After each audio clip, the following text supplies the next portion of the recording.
ಕಾಂಗ್ರೆಸ್ ನಾಯಕರು ಆರ್ಎಸ್ಎಸ್ ನಿಷೇಧ ಮಾಡುವ ಚಿಂತೆಯಲ್ಲಿದ್ದರೆ ಅಲ್ಲಿ ಉದ್ಯಮಗಳು ಕರ್ನಾಟಕವನ್ನೇ ನಿಷೇಧ ಮಾಡುತ್ತಿವೆ ಅಂತ ಬಿಜೆಪಿ ವ್ಯಂಗ್ಯವಾಡಿದೆ. ಭಾರತದಲ್ಲಿ ಮೊದಲು ಎಐ ಹಬ್ಗಾಗಿ ಗೂಗಲ್ ಬರೋಬ್ಬರಿ $15 ಶತಕೋಟಿ ಹೂಡಿಕೆ ಮಾಡಲಿದ್ದು, ಈ ಬೃಹತ್ ಯೋಜನೆ ಆಂಧ್ರ ಪ್ರದೇಶದ ಪಾಲಾಗಿದೆ. ಇದರಿಂದ ರಾಜ್ಯಕ್ಕೆ 10,000 ಕೋಟಿ ರೂಪಾಯಿ ಆದಾಯ ಹಾಗೂ 30,000 ಉದ್ಯೋಗ ಕೈತಪ್ಪಿದಂತಾಗಿದೆ. ಈ ಬೆಳವಣಿಗೆ ಹಿನ್ನೆಲೆಯಲ್ಲಿ ಸಾಮಾಜಿಕ ಜಾಲತಾಣ ಎಕ್ಸ್ನಲ್ಲಿ ಪೋಸ್ಟ್ ಮಾಡಿರುವ ವಿಧಾನಸಭೆ ವಿರೋಧ ಪಕ್ಷದ ನಾಯಕ ಆರ್ ಅಶೋಕ್ ಅವರು ರಾಜ್ಯ ಸರ್ಕಾರದ ವಿರುದ್ಧ ತೀವ್ರವಾಗಿ ಕಿಡಿಕಾರಿದ್ದಾರೆ.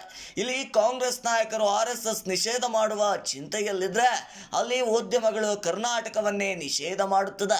ಕಾಂಗ್ರೆಸ್ ಸರ್ಕಾರದ ಬೇಜವಾಬ್ದಾರಿತನ, ಅಸಮರ್ಥ ಆಡಳಿತ, ಉದ್ಯಮ ವಿರೋಧಿ ನೀತಿಗಳು ಇದಕ್ಕೆ ಕಾರಣವಾಗಿದ್ದು ಉದ್ಯೋಗ ಸೃಷ್ಟಿ ಇಲ್ಲದೆ ಕರ್ನಾಟಕದ ಯುವಕರಿಗೆ ನಷ್ಟವಾಗಿದೆ ಅಂತ ವಾಗ್ದಾಳಿ ನಡೆಸಿದ್ದಾರೆ.